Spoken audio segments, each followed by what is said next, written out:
अमेरिकेच्या पूर्व किनारपट्टीवर मुसळधार पावसामुळे अनेक ठिकाणी अचानक पूर आलाय। न्यूयॉर्क, न्यू जर्सी, पेन्सिल्व्हेनिया आणि मेरीलँडमध्ये अनेक राज्यांमध्ये पावसाचा सर्वाधिक फटका बसलाय।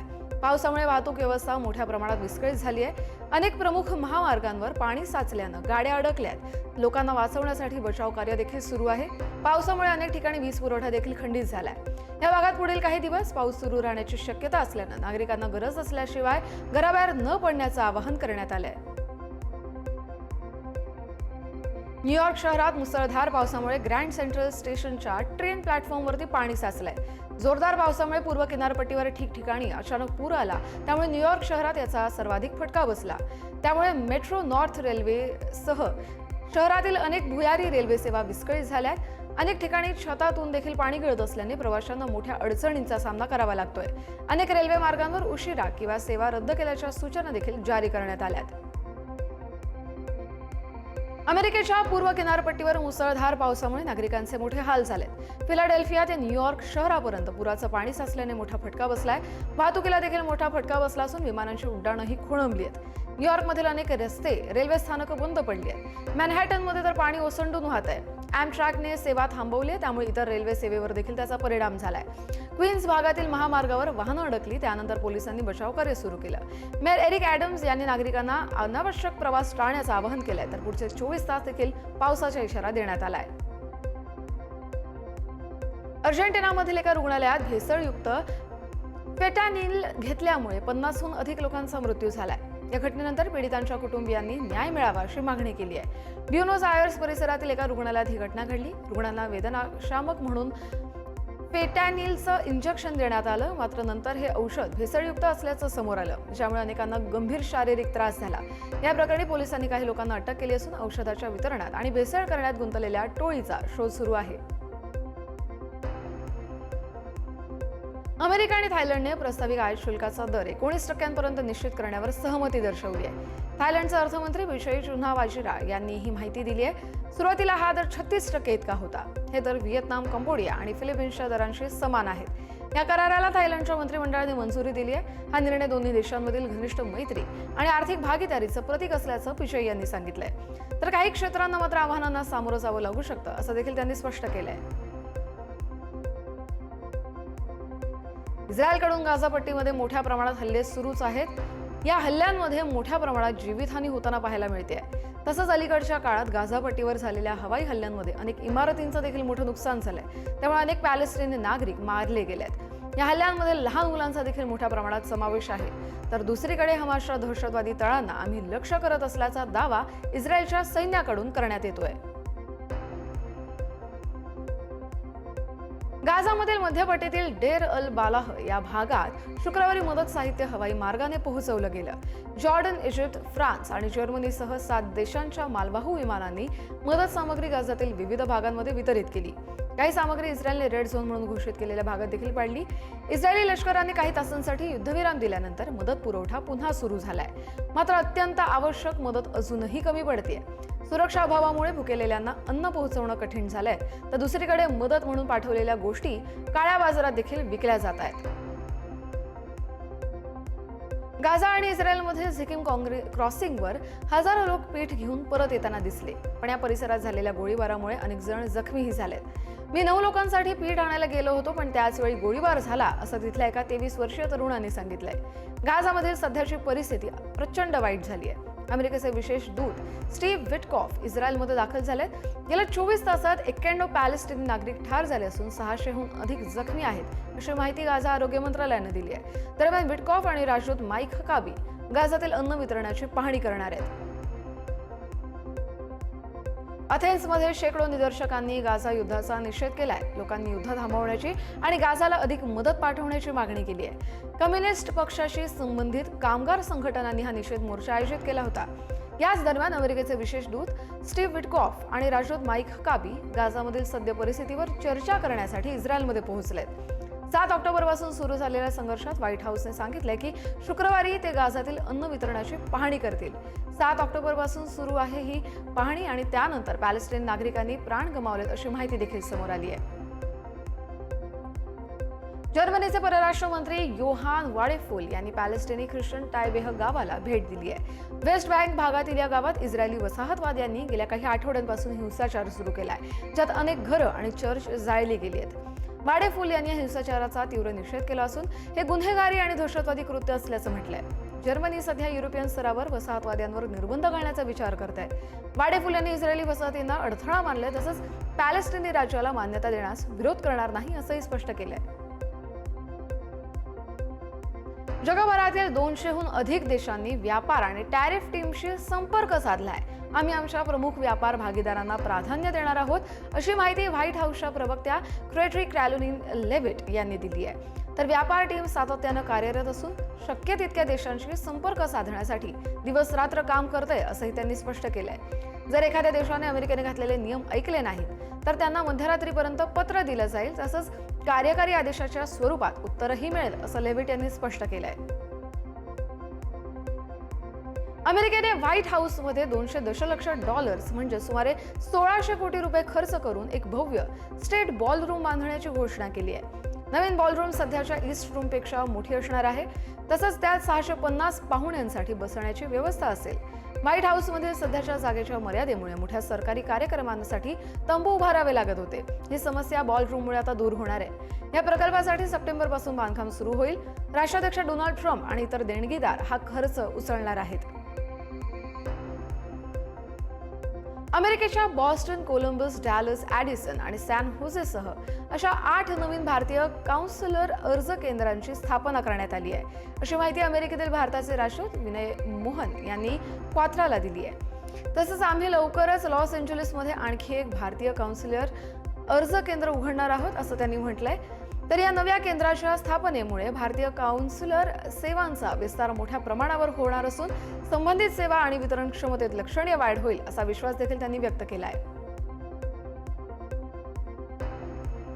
सारायेव्हो इथल्या बोस्निया हर्जेगोविना इथे एका अपील कोर्टानं रशिया समर्थक बोस्नियन सर्बचे अध्यक्ष राष्ट्रपती मिलोराड डोडिक यांना 1 वर्षाचा तुरुंगवास सुनावलाय. तसंच 6 वर्षांसाठी राजकारणातून हद्दपार करण्याचा मोठा निर्णय कायम ठेवलाय.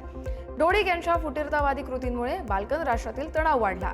त्यांनी बोस्नियाच्या सर्व नियंत्रित भागात सर्बियामध्ये सामील करण्याची वारंवार मागणी केली होती, त्यामुळे अमेरिकेने त्यांच्यावर निर्बंध लादले. या निर्णयामुळे बोस्नियातील शांतता करारावर पुन्हा एकदा प्रश्नचिन्ह उपस्थित झालंय. American rock band the Smashing Pumpkins त्यांच्या आशिया दौऱ्यात भारतात पहिल्यांदा परफॉर्म करणार आहेत. रॉक इन्व्हेजन 2025 दौऱ्यात 10 वर्षांनंतर ते आशियामध्ये येत आहेत. हा बँड 11 ऑक्टोबरला बंगळुरूमध्ये आणि 12 ऑक्टोबरला मुंबईमध्ये परफॉर्म करणार आहे. त्यांच्या दौऱ्यात ते टुनाईट आणि बुलेट विथ बटरफ्लाय विंग्स यासारखी प्रसिद्ध गाणी सादर करतील.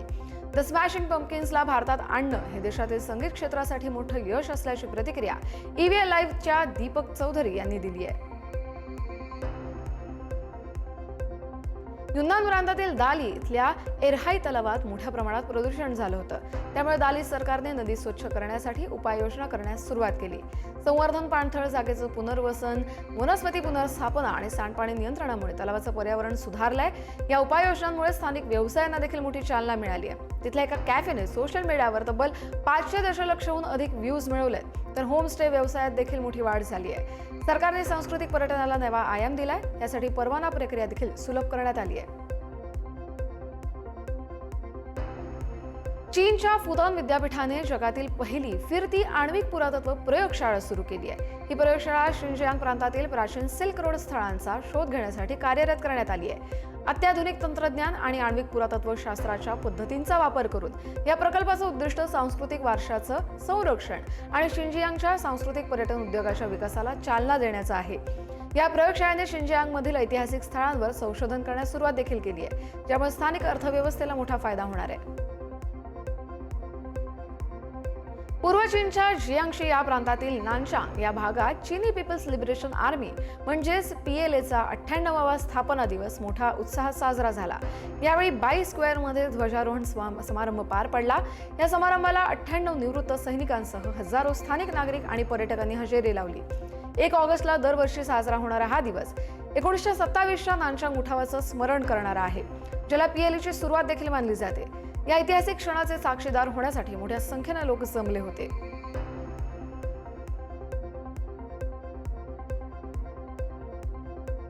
क्रोएशियाच्या झाग्रेब या शहरात 1995च्या युद्धातील महत्त्वाच्या विजयाच्या 30व्या वर्धापन दिनानिमित्त भव्य लष्करी परेड पार पडली. या परेडमध्ये जर्मन निर्मित लिओपार्ड 2A6 टँक, फ्रेंच राफेल जेट्स आणि तुर्की निर्मित बायरक्तार ड्रोन मुख्य आकर्षण ठरले. यावेळी 3400 लष्करी कर्मचारी, पोलीस, पर्वत बचाव पथक आणि अग्निशमन दलाने एकजुटीचं प्रदर्शन केलं. तसंच पंतप्रधान आंद्रेस प्लेनकोविच यांनी क्रोएशियाच्या स्वातंत्र्यासाठी लष्कराला पाठिंबा देण्याचं देखील आवाहन केलं. दिल्लीच्या विविध भागांमध्ये जोरदार पाऊस सुरू झालाय, त्यामुळे राजधानीतील हवामानात बदल झालाय. जनपद परिसरात शहरातील इतर भागांमध्ये देखील मुसळधार पाऊस पडतोय. पावसामुळे वाहतुकीवर काही प्रमाणात परिणाम झालाय. पावसाच्या सरींमुळे दृश्यमानता कमी झाल्याने वाहतूक धीम्या गतीने सुरू होती. पण गेल्या काही दिवसांपासून पावसाने विश्रांती घेतल्यानं उकाडा देखील वाढला होता. त्यामुळे दिल्लीकरांना आता मोठा दिलासा मिळालाय. पाऊस पडल्याने तापमान कमी झालं असून नागरिकांना उकाड्यापासून होणाऱ्या त्रासात दिलासा मिळालाय.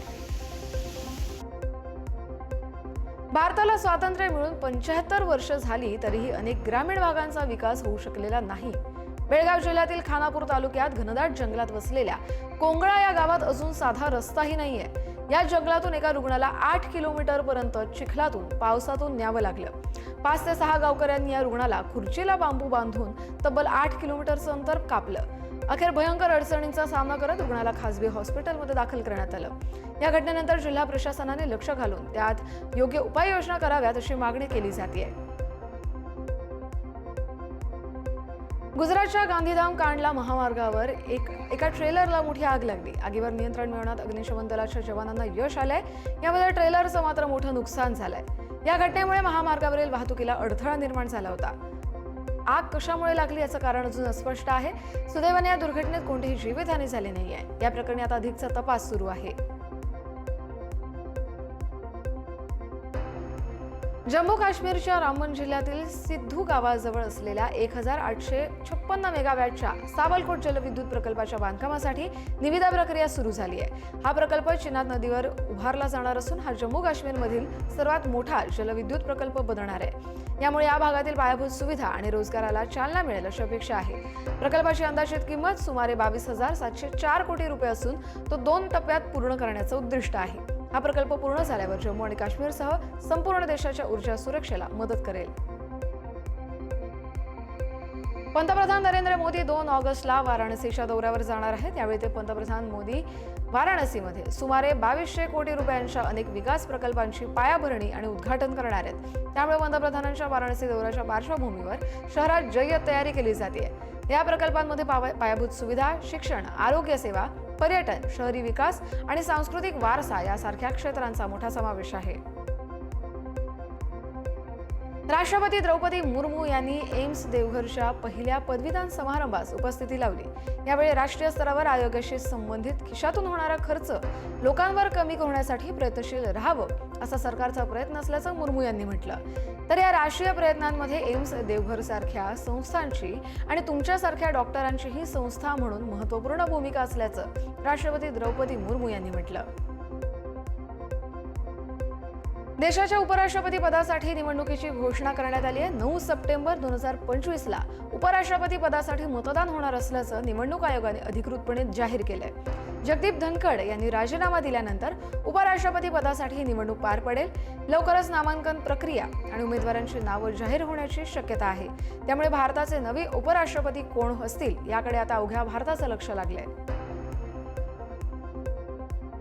उत्तर प्रदेशच्या उन्नाव इथून पत्रकार शुभम मणी त्रिपाठी यांच्या हत्येचा आरोपी कौशल किशोर मिश्रा याला अटक करण्यात आली आहे. 19 जून 2020 मध्ये पत्रकार शुभम मणी त्रिपाठी यांची गोळ्या झाडून हत्या करण्यात आली होती. त्यानंतर फरार असलेला आरोपी कौशल किशोरवर 50,000 रुपयांचं बक्षीसही जाहीर करण्यात आलं होतं. त्रिपाठी यांनी स्थानिक भूमाफियांविरुद्ध बातम्या प्रकाशित केल्या होत्या, ज्यामुळे त्यांची हत्या झाल्याचा संशय व्यक्त करण्यात आलाय. पाकिस्तानमधील डी कंपनी गँग वॉर राष्ट्रीय तपास यंत्रणा म्हणजेच एनआयएने मोठी कारवाई केली आहे. एनआयएने 2015च्या भरूच दुहेरी हत्याकांड प्रकरणातील आरोपी मोहम्मद युनूस उर्फ मंजरू याच्या 2 मालमत्ता जप्त केल्यात. अहमदाबादमधील एनआयए विशेष न्यायालयाच्या आदेशानंतर ही कारवाई करण्यात आली आहे. नोव्हेंबर 2015 मध्ये भाजप कार्यकर्ते शिरीष बंगाली आणि प्रज्ञेश मिस्त्री यांच्या हत्येचा कट रचल्याप्रकरणी मंजरू याला अटक करण्यात आली होती.